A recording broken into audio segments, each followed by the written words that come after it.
mwabonye sample z'ukuntu biza bimeze cyangwa se n'ahangaha dore ngizi zose ni sample. So rero reka turebe nimba ifoto yacu yarangiye. Abibonye rero, this is the final result.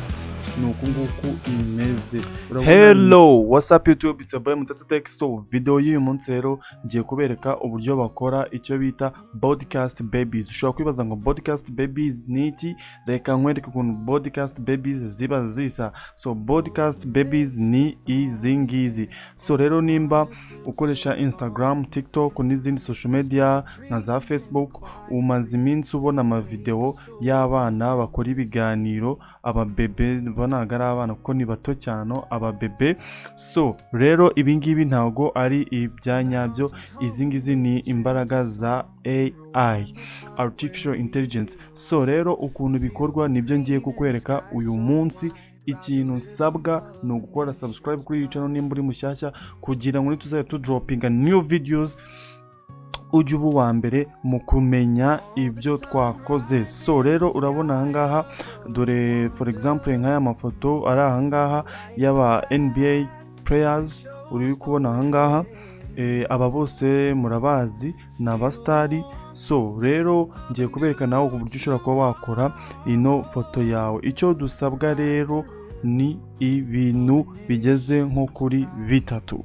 Ushobora kwibaza ngo ibyo bintu ni ibihe? Ikintu cya mbere rero ni icyo twita prompt.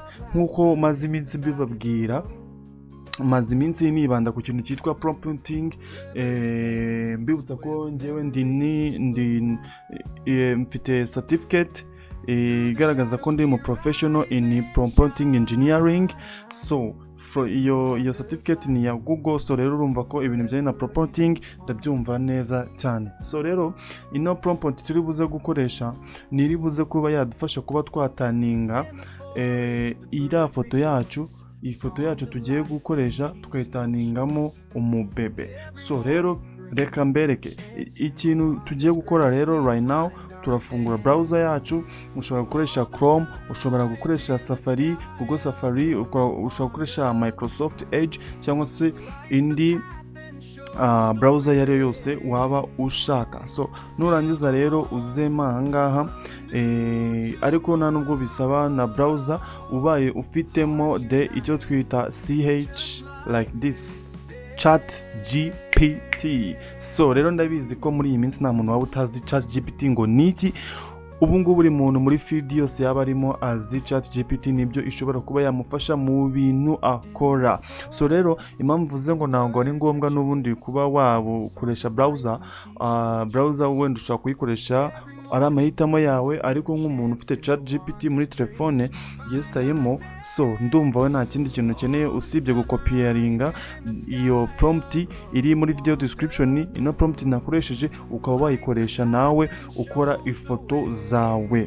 So rero nitumara gufungura ChatGPT, ku bantu batakoze sign in muri ChatGPT, so rero ndabashishikariza ko wakora sign in cyangwa se sign up, kuba wa create account, kubera ko umuntu ufite account n'umuntu udafite account ntago bafite amahirwe yo gukora ibintu biri ku rwego rumwe. Nyine hari features zimwe na zimwe umuntu udafite account aba adakoresha, ariko ufite account akaba ashobora kuza accessing. So rero ikintu turahita dukora ahangaha, turakanda kuri kano kamenyetso ko guteranya, dukande add photos and files. Ubu ahangaha ikintu tugiye gukora, tugiye ku uploadinga ifoto dushaka gutaningamo into baby podcast. So rero deri foto ni iyi ngiyi yanditseho main, tukande open. So nitumurangiza tuhite tuza ahangaha kuri ya prompt yacu, tuhite tuyikopiya. So tuhite tuza ahangaha tuyipestingemo. So then niturangiza gukora ibingibi tuhite dukanda enter cyangwa se duhitinge enter. After that tuyireke. ChatGPT irimo iratubwira ngo processing image, lots of people are creating images right now, so this may take a bit. We notify you when your image is ready. Bivuze ngo iyi foto yacu iri gukorwa ariko bitewe n'uko sava iriho abantu benshi cyangwa se abantu benshi barimo barakreatinga amafoto aka kanya, biraza gutwara akanya karekare ariko ifoto yacu niza kurangira baraza kutubwira. So rero reka nze mbereke ikuntu ya prompt yacu yavugaga. Prompt yacu yavugaga iti create an image, turn this man into 1 year old. So rero urabona nkaha ngaha wenda hariho man, ushobora wowe kwita uhinduka ugashyiraho women cyangwa se ugashyiraho wenda niba ukoresheje ifoto y'umugore ushobora kwita wandikaho hano hari man ukahataningamo women. So ahangaha urabona ngewe nashyizeho umwaka umwe ko nshaka ifoto y'umwaka umwe, wowe ushobora gushyiraho imyaka ushaka. So noneho ahangaha ibindi wabirivinga uko bishaka. Noneho ahangaha kuri headphones ngewe nshaka ko iriya ifoto na uploadinze umubebe uri buze araza yambaye ama headphones on his head, natural lightning and intense composition. Nshaka ko araba agaragara nk'umuntu nyine uri mu kiganiro cyangwa se ufite ibintu arimo kuvuga. So rero ifoto twaplodinze kugira ngo ibe yahindurwamo uriya mubebe, kanze nayo nyibereke murebe ukuntu imeze kugira ngo nituza kubona the final result tuze kureba nyine tuze gukora icyo twita comparing. So rero ifoto ni iyi ngiyi iracyari guprocesinga. Okay, ni iyi. Ifoto ni iyi ngiyi niyo twatanze hariya kugira ngo ivemo umubebe uri muri podcast.